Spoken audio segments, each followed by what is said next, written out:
ونسلم على رسوله الكريم أما بعد أعوذ بالله من الشيطان الرجيم بسم الله الرحمن الرحيم لقد كان لكم في رسول الله أسوة حسنة آمنت بالله صدق الله مولانا العظيم وبلغنا رسوله النبي الأمين المتين المكين الكريم ونحن على ذلك لمن الشاهدين والشاكرين والذاكرين والحمد لله رب العالمين قال الله تبارك وتعالى في شان حبيبه صلى الله تعالى عليه وسلم أعوذ بالله من الشيطان الرجيم إن الله وملائكته يصلون على النبي يا أيها الذين آمنوا صلوا عليه وسلموا تسليما اللهم صل على سيدنا شفيعنا نبينا مولانا محمد وبارك وسلم صلوا عليه صلاة و سلام علیکہ یا رسول اللہ صلاة و سلام علیکہ یا حبیب اللہ صلی اللہ علیہ وسلم طریق مصطفیٰ کو چھوڑنا ہے وجہ بربادی طریق مصطفیٰ کو چھوڑنا ہے وجہ بربادی اسی سے ہوئی ہے بے اقتدار قوم اپنی آج بھی ہو گر ابراہیم سا ایمہ پیدا آج بھی ہو گر ابراہیم سا ایمہ پیدا آگ بھی کر سکتی ہے انداز گلستہ پیدا برادران ملت اسلامیہ اللہ تعالیٰ کے فضل و کرم سے مصطفیٰ جان رحمت صلی اللہ علیہ وسلم کی نظر عنایت اور مرشدان گرامی کی دعاؤں سے آج بغداد نگر میں مصطفیٰ جان رحمت صلی اللہ علیہ وسلم کی میلاد سجا کر کے بیٹھے ممبر نور پر فخر گجرات فخر فیض صدیقیہ حضرت علامہ مولانا صدیق صاحب صدیقی کانلہ پورٹ گجرات اور دیگر علماء اکرام موجود ہیں انشاءاللہ تھوڑی دیر میں قائد ملت پیر طریقت رہبر راہ شریعت حضرت علامہ الحاج پیر سید غلام حسین شاہ جیلانی مدد اللہ علی و نورانی تشریف لانے والے ہیں ہماری خوش نصیبی سب سے بڑی یہ ہے کہ آج ایسے پرفتن دور کے اندر اللہ تعالیٰ نے ہماری رہبری کے لیے ہماری ہدایت کے لیے اللہ تعالیٰ نے ایک آل رسول کو ہماری طرف بھیجا ہے اللہ تعالیٰ قرآن پاک میں ارشاد فرماتا ہے مسلمانوں میرے نبی کی زندگی تمہارے لیے نمونہ عمل ہے ہم لوگوں کے لیے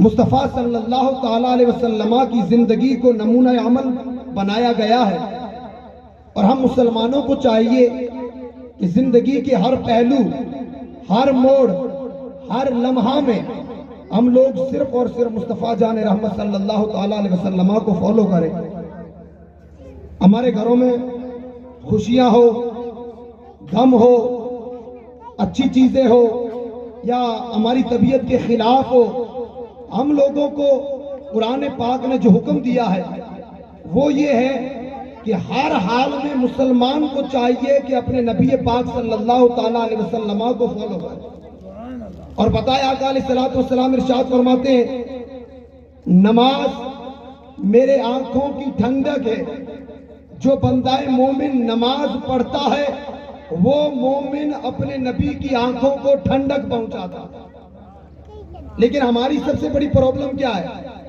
ہماری سب سے بڑی تکلیف کیا ہے کہ ہم لوگ نعرے تو لگا لیتے ہیں لیکن ہم لوگ نمازوں کے اتنا قریب نہیں ہیں ہم لوگ نہ خود نمازی ہیں نہ ہمارے گھروں میں مائیں بہنیں نمازی ہے نہ ہماری اولاد نمازی ہے نہ ہمارے بچے نمازی ہے نہ ہمارے گھروں میں سنت مصطفیٰ صلی اللہ تعالیٰ علیہ وسلم ہے نہ ہمارے گھروں میں مصطفیٰ صلی اللہ تعالیٰ علیہ وسلم کی تعلیمات ہے نہ ہم ہماری اولاد کو مصطفیٰ صلی اللہ تعالیٰ علیہ وسلم کی تعلیمات کا پیغام دیتے ہیں اور نہ مصطفیٰ صلی اللہ تعالیٰ علیہ وسلم کی سنتیں ہم ہماری اولاد کو سکھاتے ہیں ہم لوگ جن بزرگوں کے فالوور ہیں پتہ ہے میں آپ سے پوچھتا ہوں علم شاید ہمارے پاس آج آیا ہو علم شاید ہمارے پاس آج آیا اور رات کو مولانا صدیق صاحب نے فرمایا کہ یہ ملک ہندوستان اور یہ حقیقت بھی ہے.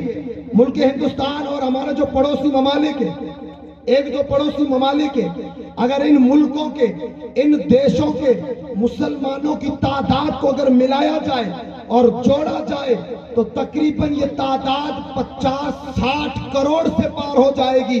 آپ کو پتا ہے ان 60 کروڑ کو جن ذات نے مسلمان بنایا وہ ذات کون سی تھی؟ اس ذات کا نام خواجہ خواجہ معین الدین چشتی اجمیری رضی اللہ تعالیٰ عنہ تھے، جنہوں نے سب کو سبحان اللہ. اور یہ اسلام، یہ ایمان ہم اہل فلودی کو، ہم فلودی والوں کو کہاں سے ملا ہے پتا ہے؟ ہم جائیں تھوڑا ہمارے پڑوسی ملک کے اندر ایک خانقاہ ہے، اس خانقاہ کا نام ہے برچنڈی شریف، گاؤں ہے. اور شاید ہم نے تو آج بلا دیا ہے نوجوان نسل کو اور نئی جنریشن کو، یوتھ جنریشن کو پتہ ہی نہیں ہے کہ وہ خانقاہ کیا ہے. ہمارے آبا و اجداد، ہمارے پردادا، ہمارے لکڑ دادا، ہماری نسلیں کس سے منسلک تھی؟ ایمان کہاں سے ملا؟ نمازیں کہاں سے ملی؟ دین کس نے سکھایا؟ آج بھی اگر ہم ہمارے آبا و اجداد کی قبروں پر کھڑے ہو کر کے کہیں کہ اے دادا ہم تمہارے کئی سالوں بعد اس دھرتی پر آئے ہیں، ہم جنہیں فالو کرتے ہیں وہ ہم جانتے ہیں تم نے کسے فالو کیا ہے اور تم کو کس نے سچا عاشق رسول بنایا ہے، تو رب پاک کی عزت کی قسم آج بھی آواز آتی ہے کہ ہمیں صحیح طور پر دین دینے والی ذاتوں کا نام برچنڈی شریف کے بزرگان نے دیا. سبحان اللہ، بے شک حق. اللہ نے قرآن میں فرمایا لَقَدْ كَانَ لَكُمْ فِي رَسُولِ اللَّهِ أُسْوَةٌ حَسَنَةٌ، اے لوگو میرے نبی کی زندگی تمہارے لیے نمونہ عمل ہے. ایک مثال دیتا چلو برچنڈی شریف سے. برچنڈی شریف میں جو خانقاہ مبارک ہے حضور حافظ ملت حافظ محمد صدیق رحمۃ اللہ علیہ کی، آپ جب سوئی شریف سے برچنڈی شریف آئے اور وہاں جب حلقہ لگنے لگا، آپ کا حلقہ ارادت میں لوگ آنے لگے، تو تاریخ میں لکھا ہے کہ برچنڈی کے قریب سے دو شہزادے بادشاہ کے بیٹے گزر رہے تھے، رات کو وہاں رکے، قیام کیا تو انہیں برچنڈی شریف سے ایک روشنی نظر آئی. اب وہ برچنڈی شریف آئے، حضور حافظ ملت سے ان کی ملاقات ہوئی. ملاقات کے بعد میں حضور حافظ ملت نے ان کی دعوت کی. وہ شہزادے دعوت سے خوش ہوئے اور ان کے قافلے میں یہ جو شہزادے بادشاہ کے بیٹے جا رہے تھے ان کے پاس بہت بڑا ایک تبرک تھا. وہ تبرک کیا تھا؟ مصطفیٰ صلی اللہ تعالیٰ علیہ وسلم کا جبہ مبارک ان کے پاس. تو انہوں نے وہ جبہ حضور حافظ ملت کی بارگاہ میں پیش کیا اور عرض کیا حضور یہ نبی پاک صلی اللہ تعالیٰ علیہ وسلم کا جبہ ہے، ہم چاہتے ہیں کہ اس کے 2 ٹکڑے کریں، آدھا آپ رکھیں آدھا ہم رکھیں. حضور حافظ ملت نے فرمایا مصطفیٰ کا جبہ مبارک ہے، 2 ٹکڑے نہیں کیے جا سکتے، اس لیے میں چاہتا ہوں کہ پورا کا پورا آپ ہی رکھیں. مصطفیٰ کے جبے کے 2 ٹکڑے نہیں ہونے چاہیے. شہزادوں کو ادا پسند آئی اور انہوں نے کہا حضور اگر آپ چاہتے ہیں کہ مصطفیٰ کے جبہ کے 2 ٹکڑے نہ کیے جائیں تو ہم دونوں بھائی مل کر یہ مصطفیٰ کا جبہ آپ کو تحفے میں دے دیں. اور بتائے وہ جبہ کیسا تھا کہ ہمارے آج کل کے جو کپڑے، اب پیر صاحب دعوے تو کرتے ہیں لیکن پیر صاحب کے نام پہ ایک مدرسہ نہ بنا پائے، پیر صاحب کے نام پہ ایک کالج نہ بنا پائے، پیر صاحب کے نام پہ ایک یونیورسٹی نہ بنا پائے، بس خالی ایک دعوے رہ جاتے ہیں. آپ نے وہ جبہ دیکھا مصطفیٰ صلی اللہ تعالیٰ علیہ وسلم کا جبہ، اور حال کیا ہے؟ آج عید میلاد آتی ہے، ہمارا نوجوان جھنڈا اٹھا لیتا ہے یا رسول اللہ یا رسول اللہ. جشن عید میلاد النبی زندہ باد، غوث کا دامن نہیں چھوڑیں گے، خواجہ کا دامن نہیں چھوڑیں گے. اور حال یہ ہے کہ داڑھی کے اندر وہ اسٹائل بناتا ہے جسے دیکھ کے یہودی بھی شرما جائے. بالوں کا اسٹائل وہ ہے جسے دیکھ کر یورپ والے بھی شرمائیں. حضور حافظ ملت نے جب جبہ دیکھا، مصطفیٰ کا جبہ کیسا ہے میں آپ کو نقشہ بتا رہا ہوں. یہ کالر نہیں ہے، یہ پٹی بھی نہیں ہے، سیدھا یہاں سے کٹنگ اور یہاں کچھ بھی نہیں، بٹن وغیرہ کچھ بھی نہیں، یہاں ڈوریاں لگی ہے، آپس میں گانٹھیں باندھی جاتی ہے، سادہ سا لباس ہے. حضور حافظ ملت نے دیکھا، پسند آیا، زندگی بھر آپ وہی جبہ وہی لباس پہنتے رہے. اور اے پرچنڈی والوں، اے بزرگوں والوں، سنو، آج بھی آپ پڑوسی ملک کے اندر جا کر کے دیکھیں، پورے پڑوسی ملک میں جہاں جہاں بھی پرچنڈی والا رہے گا اس کا لباس وہی رہے گا جو مصطفیٰ صلی اللہ تعالیٰ علیہ وسلم کا جبہ. لَقَدْ كَانَ لَكُمْ فِي رَسُولِ اللَّهِ أُسْوَةٌ حَسَنَةٌ، تمہارے لیے میرے نبی کی زندگی نمونہ عمل ہے. وہ نمونہ عمل کیا ہے؟ اس پہ خود بھی عمل کرو اور اپنی نسلوں کو بھی اس پر چلاؤ. آپ بتائیں، ہمارے یہاں گھروں میں شادی ہوتی ہے، دعوتیں ہوتی ہے، مائرے بھرے جاتے ہیں، وہ باندولے کیے جاتے ہیں، مہمان آتے ہیں، کھانا کھلاتے ہیں. میں آپ سے پوچھتا ہوں، انشاءاللہ خصوصی بیان تو ہمارے شیر گجرات کا ہونا ہے، میں بس تھوڑی سی باتیں بتا رہا ہوں کہ آپ میں سے ہر کوئی صاحب اولاد ہے، بیٹے والے بیٹیوں والے ہیں نا، سارے کے سارے اولاد والے ہیں نا. صبح فجر کی اذان ہوتی ہے، مجھے بتائیے آپ میں سے کتنے ہیں جو اپنے سارے بیٹوں کے ہاتھ پکڑ کے اٹھاتے ہیں کہ چلو مسجد میں، چلو فجر کی نماز پڑھ کے آتے ہیں؟ ایک بھی نہیں ہوگا. اب یہ دیکھیں، رمضان کا مہینہ 12-13 دن بعد آنے والا ہے، 12 مارچ کو. مجھے بتائیے، سانڈ جیسے ہمارے لڑکے، بڑے بڑے جوان، پھلوتی مارکیٹ بھرا رہے گا جوار کے ان سے، کھائیں گے پیئیں گے اور قسم خدا کی یہ برامن دیکھ کے شرمائیں گے کہ یہ کہتے ہیں کہ ہمارا رمضان ہے، مسلمان ہے، اور وہ شرمائے اور ہم بے شرم ہو کر کے کھاتے پیتے رہے ان کے سامنے. ارے نوجوانوں کو تو چھوڑو، پھر ہماری مائیں بہنیں 4 قدم آگے نکلتی. مجھے بتائیے، کوئی ہے ہمارے اندر کہ ان کو روکے کہ بیٹے رمضان چل رہا ہے، تجھے یہ خرافات نہیں کرنی ہے، تجھے رمضان کی تعظیم کرنی ہے. جو بندہ رمضان کی تعظیم کرتا ہے، اللہ تعظیم کے سب کے گناہ معاف کر کے جنتی بنا دے گا. دعوت نہیں دیں گے، نماز کی دعوت نہیں دیں گے، روزوں کی دعوت نہیں دیں گے، زکوٰۃ دینے کی دعوت نہیں دیں گے، حج کرنے کی دعوت نہیں دیں گے. ارے پیسہ آ گیا، 15-20 لاکھ پڑے ہیں، شریعت کہتی حج فرض ہو گیا. ارے حج تو بعد میں کروں گا. شادی ایسی کرنی ہے کہ پورا دن کو دیکھتا رہے کہ ایسا خرچہ کیا. کیوں اللہ نے قرآن میں کہا ہے کہ اتنا خرچہ کر کے دیوکور والے تیری واہ واہی کرے. اللہ نے تو یہ کہا ہے اگر مال آ گیا تو سب سے پہلی چیز یہ ہے کہ تجھ پر حج فرض ہے، وہ جا کر بے شک سبحان اللہ کریں گے. خیر، ہم دعوت نہیں دیں گے، ہم دین کی طرف نہیں بلائیں گے. مان لیں ایگزامپل کے طور پر، مثال کے طور پر، گھر میں شادی ہے، سبحان اللہ، شام کا وقت ہے، کھانا لگا ہے.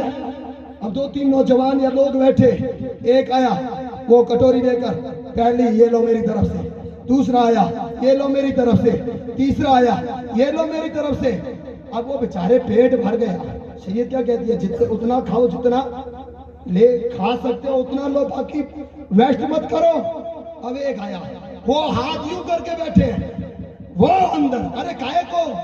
میرے تو گنائے تھے، ہر تو پونو ہے، ماری منوار ہے.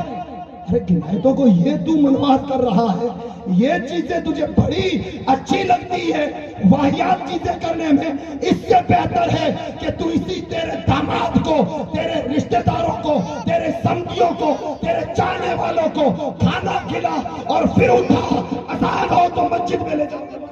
سبحان اللہ سبحان اللہ سبحان اللہ. لیکن یہ چیزیں ہم نہیں کریں گے. خیر، اللہ تعالیٰ فرماتا ہے لَقَدْ كَانَ لَكُمْ فِي رَسُولِ اللَّهِ أُسْوَةٌ حَسَنَةٌ. اے لوگو، میرے نبی کی زندگی تمہارے لیے نمونہ عمل ہے. آج بھی وقت ہے، سنبھل جائیں، سدھر جائیں اور مصطفیٰ کی سنتوں کو لازم بدل لیں. اور ایسے پرفتن دور کے اندر، آخری بات کہہ رہا ہوں، ایسے پرفتن دور کے اندر اللہ نے قرآن پاک میں 92 مرتبہ، 92 مرتبہ قرآن پاک میں اللہ نے اولیاء کا ذکر فرمایا اور کلیئر الفاظ میں اللہ نے فیصلہ فرما دیا، یا ایھا الذین آمنوا اتقوا اللہ وکونوا مع الصادقین. اے ایمان والو، ایمان مضبوط کرو، مومن بن جاؤ. ایمان تمہارے پاس، نمازیں پڑھو، روزے رکھو، زکاتیں دو، حج کرو. یہ سب کرنے کے بعد اپنے ایمان کو بچانے کے لیے اللہ کے ولیوں سے وابستہ ہو جائے۔ ایک آخری بات پوچھتا ہوں میں آپ سے، جی آپ کی جیب میں پھوٹی کوڑی بھی نہیں؟ ہاں، پھوٹی کوڑی 1 ٹکا بھی جیب میں نہیں، آپ HDFC بینک چلے گئے، پوچھا کیوں آئے ہو؟ پیسہ جمع کروانا، چوروں سے مجھے خطرہ ہے۔ کیا؟ پیسہ جمع کروانا ہے، مارکیٹ میں چور ہیں۔